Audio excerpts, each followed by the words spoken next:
Hey everyone, Vlad here. Thanks for tuning in. Today I've got a lot of things to show you from my bag of tricks. Hopefully they help you out with your camp builds. Don't forget to like, share, and subscribe if you want to see more content as it comes out and more tricks to come.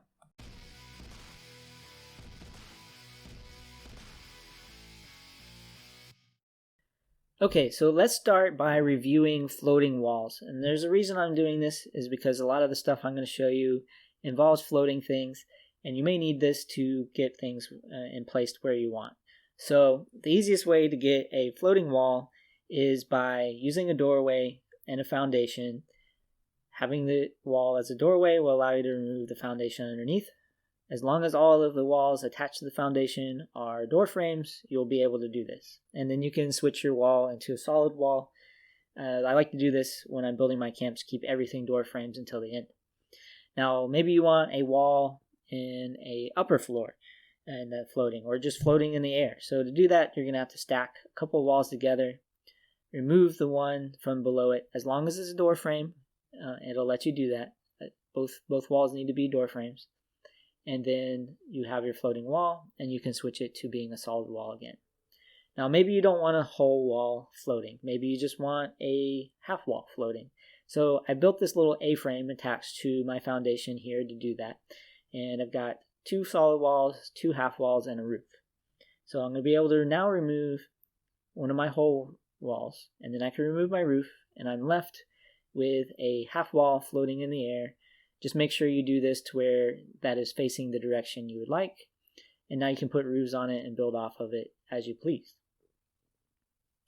Now this next trick I came up with, I haven't seen it anywhere else, so hopefully that's true.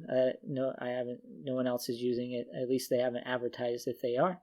And this is going to be floating stairs. No foundation, just stairs by themselves. And normally when you have stairs attached to a foundation, it will not let you move just the foundation because it thinks those stairs are attached. But if we place a foundation adjacent to the one with our stairs, it will then allow us to actually remove the foundation that's attached to the stairs. And what that will do is leave you with a set of floating stairs attached to absolutely nothing. And then you'll be able to remove your secondary foundation and just build off of those stairs. And you can place more stairs attached to them so you can get up higher in the air. You can then even build upper floors attached to those stairs.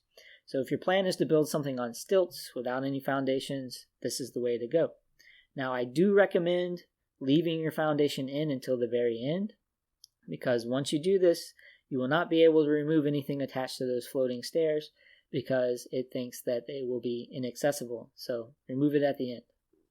Building off of that, let's talk about floating roofs. Now, you may have reason to build a platform that's not attached to anything. Maybe you just want to put an embankment for a turret. But we're going to place 2 roofs. One's going to have to be attached to a wall. Those are following the rules of the game. But we're actually going to edit that roof into an angled roof. Once we do that, it no longer thinks it's attached to our second roof. And we will actually be able to remove it. So place your 2 roofs, edit one into an angled roof, and then remove it. And now you have a floating roof that you can attach more roofs to. The only caveat is you will not be able to attach any walls to just this roof. They switched that when they did patch 23. They have not added that back where you can attach walls to a roof without a foundation. So keep that in mind. Alright, so let's go ahead and review double-sided walls. Here I've set up some stuff so that it's easier to stage, but you can't place these 2 walls next to each other.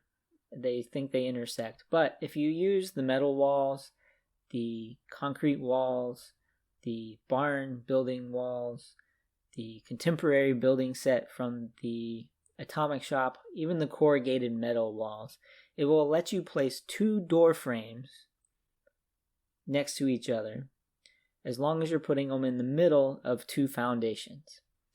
And once you have those placed, you can then switch them to being full walls, or you can make them windows, but that'll allow you to put wallpaper on either side of the wall. And if you're doing the outside wall, it will actually let you remove the one on the outside or the inside, whatever your preference is. But that'll allow you to have double-sided walls and wallpaper on either side. Now, you may not want to just do this with solid walls. You may want to use half walls, or maybe you're working with the angled roof walls. And for that, you're going to need a flamethrower. So place your first wall down in the middle of your two foundations or on top of your upper walls, and then destroy it with a flamethrower. And then you're going to place a second wall down, facing the opposite direction, of course, because you want to double wallpaper this. And then you can repair the original wall that you destroyed with your flamethrower. And now you have the half wall that is double-sided, and you can wallpaper it. You can also do this with the angled walls, as I mentioned. Something else you can do with walls and the flamethrower is put things going through walls. I like to use the solid wood one for doing this because when you destroy it, it leaves only the frame of the wall, nothing in the middle. So it's very easy to take things and then place them in the middle of the wall.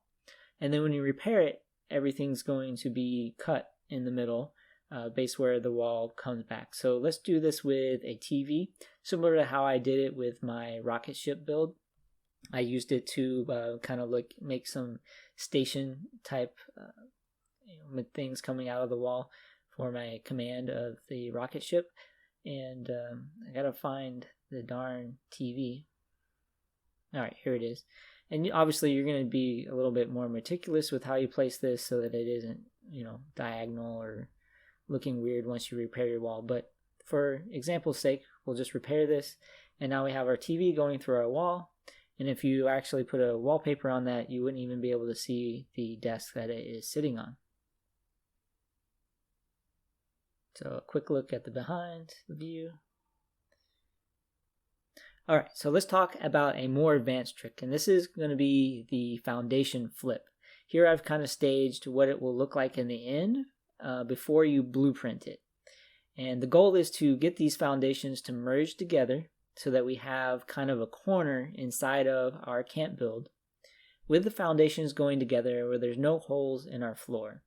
So I'm going to place two foundations together, and then I'm going to put the wall in the middle, similar to our double-sided wall trick. But the trick at this point is to then remove the foundation to where the wall is facing outward from the one foundation that's left. Here we have a good view of it. You can see the wall I left, and you can see that it's not really attached to that foundation that's left. The game thinks it is, but there's still that gap. It's not sitting directly on top of that foundation, and that's exactly what we want. And we can do that and repeat it for multiple foundations. As long as the two foundations aren't snapped together, this will be able to work. And then we're going to blueprint what we're left with. Here I just have this one simple angle, two foundations and two walls. But when I go back and I place this blueprint, you're going to see the magic happen. Here I'm just going to show you that the blueprint I have matches what we built. And notice when I place that, these foundations flip. And the reason they did that is because they want to attach to the correct side of that wall, or at least what the game perceives is the correct side of that wall.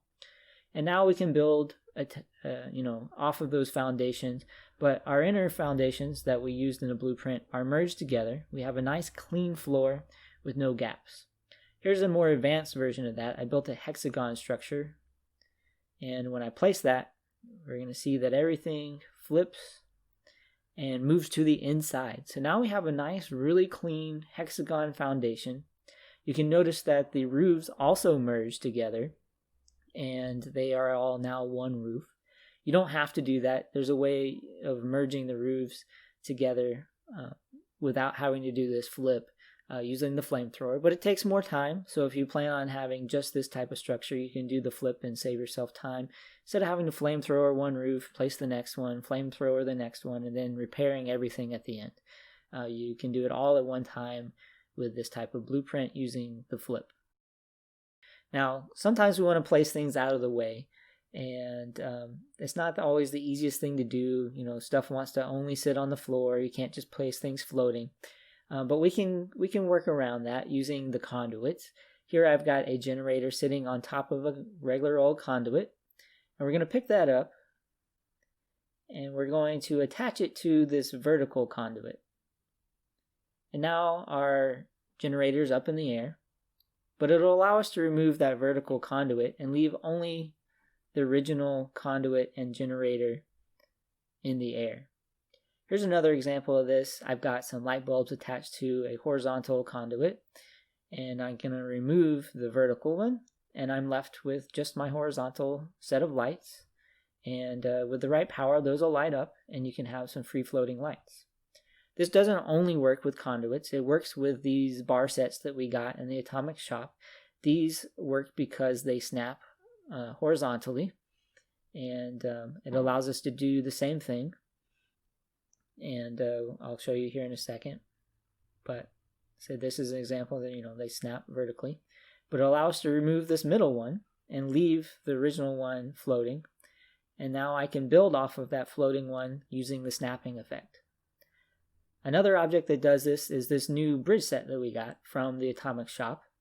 And you can remove like a middle bridge section to leave one of them floating. And now we have a floating bridge section. We can remove everything and just leave it. We can snap some other bridge parts to it and have a floating bridge. Maybe you're using some of the tricks I showed you to make a floating house, and now you need a floating bridge leading up to it. You can do that with this. Another problem we encounter pretty often are things going to upper floors when we place them. Here I've tried to put my alien sitting on the toilet in the outhouse. But he decided to go to the roof instead. So the way around that is to blueprint our alien. I've already done that, so let's go ahead and find the blueprint I made. But when you use the blueprint, he's not going to jump to the roof. He's going to stay where we intended to put him, which is sitting on the toilet. And there we go. One alien sitting on the toilet. Something to surprise people when they open up your outhouse. But so this, these things like to jump under stairs too. It can be used to fix that. Now let's talk about merging objects. We have these bookshelves in the game, and they're just sitting there taunting us, right? You can't put anything on the actual shelf.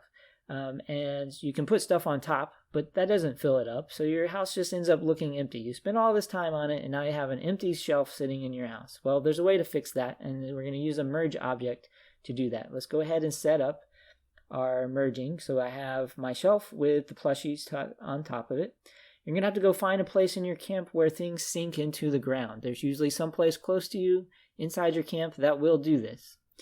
And notice when I place it with the original object sitting underneath the ground, it likes to jump back up to the top. And our object that was sitting on top does not. It stays put, which then effectively merges them together and allows you to adjust to the point where it looks like it's sitting on the lower shelf. And if you wanted to put something all the way on the bottom, you could just at this point place something on top and start merging again. May end up having to do this a couple of times to get things sitting at the right level, but eventually you'll get what you wanted and you'll have a cool shelf. Now, we also have these columns, and they're very useful. You see them in a lot of builds with modern camps. And the way you can place those anywhere you want is by doing a blueprint of two of them together. And when you get that blueprint, you can place it anywhere you want. Now, here is an example I put together of all the camp tricks I just showed you. And this is a house just sitting on stilts, absolutely zero foundations in this little build. And we'll walk through it real quick, and I'll show you some of the stuff we did. So we have our stairs, and they're not attached to any foundation. We have our outhouse with our alien that we put together earlier. Not much else to do with that. See, I've used our floating columns trick to put these little pylons in to make it look like they're holding up our camp. We're going to go up the stairs here. And then notice right off the bat that I do not have regular floors here. I am using the roofs as the floors. So those stairs aren't attached to anything. No foundations, not even a floor. And then moving on, we have merged a few items. I've got the bunny rabbit inside my stove, so he's for dinner. And I've also got my horizontal floating countertop as the little, kind of frame for my stove kitchenette area. I have then taken our floating columns and made them a frame for the spiral staircase I put together using some of the suitcases. And they kind of just make it complete instead of looking like a bunch of floating suitcases hanging around. And then I've also merged this fish on the lower level of that shelf next to the bed. So again, another merging thing, an example of what you can do there. And then I've also taken my power and put it above my door. It's not taking up any floor space and is powering everything that you've seen in the camp so far without getting in the way. So those are some of the things that you can do with the tricks I showed you. I really love those spiral stairs. They work out pretty well. But we'll take another little quick walk around. But I think this is stuff that you can use in your camp to kind of spice it up and make it unique amongst the things you usually come across in the wasteland. So those are the tips out of my bag of tricks in camp building this week. I hope you'll tune in for more. Don't forget to like and subscribe so you get notifications as I post more content. And I really hope I can see some cool things you do with these tricks. And again, thank you for watching. Catch you next time.